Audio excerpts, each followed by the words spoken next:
Hello viewers of IRC and welcome to this Suzuka track guide where I take you around for a hot lap first and then I explain to you all the little things you need to know to master this track. But out of the last corner, just focus on the exit. It's very bumpy out of that corner, so you need to be in very good shape for this straight because you need every bit of straight line speed you can.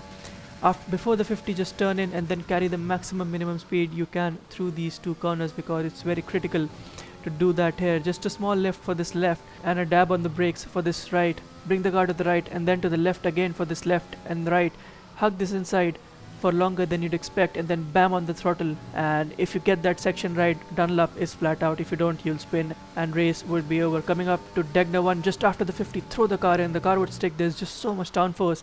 And Degner 2, use the camber of the track to turn, and then we come on to this hairpin. Very tricky because of the nature of the track kind of folds inside towards the apex and that just ruins traction on most occasion, but you have to use the rear of the car to turn over there. And then we move on to one of my favorite corners, that is Spoon, but it's also very tricky. It's just after 50, dab on the brakes and throw the car in. Don't go wider than this, and then bring the car to the left again because you have to be very early on power for this next straight as we move on to 130R, which is not a corner anymore, it's just a kink now.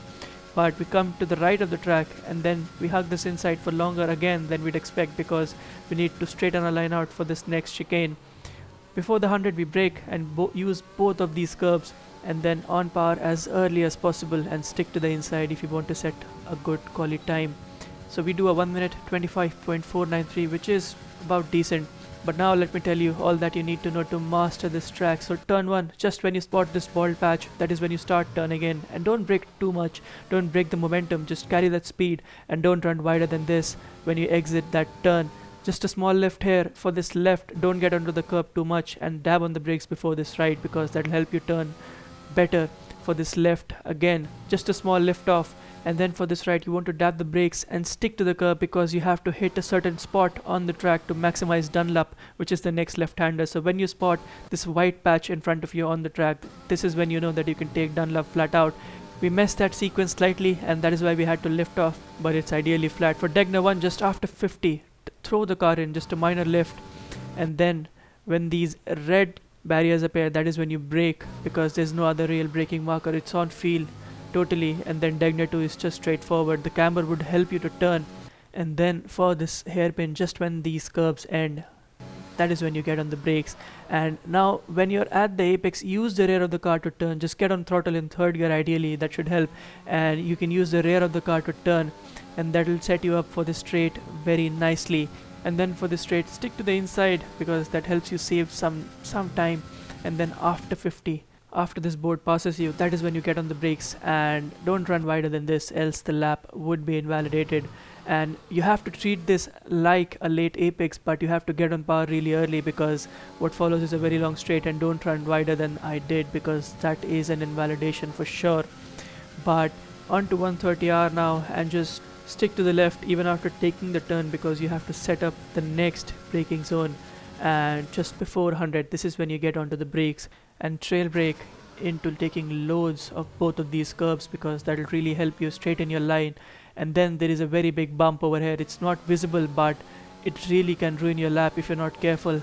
And then just stick to the inside and hopefully you'll complete a very decent lap. So yeah, Suzuka is a very technical track, and if you're somebody who's willing to get rid of assist, then definitely just practicing Suzuka would help you know a lot more about car balance and optimal lines and all of that, just more than any other track. So yeah, just a small tip: if you want to get rid of assist, then just practice Suzuka without assist, and that should help you a lot. But to the setup now, and I am using 4-6 wings, and there is an alternate setup as well that you can use 3-7 wings, but for me for this lap I used 4-6. You can just try both of these out and see whatever fits better for you. 50-54 for the transmission, and yeah, I think that should be decent for race and quali situations. Then to the suspension geometry, just right left, but one click on the rear toe for some stability through Dunlop. And yeah, you can try right left and this alternate one click on the rear toe.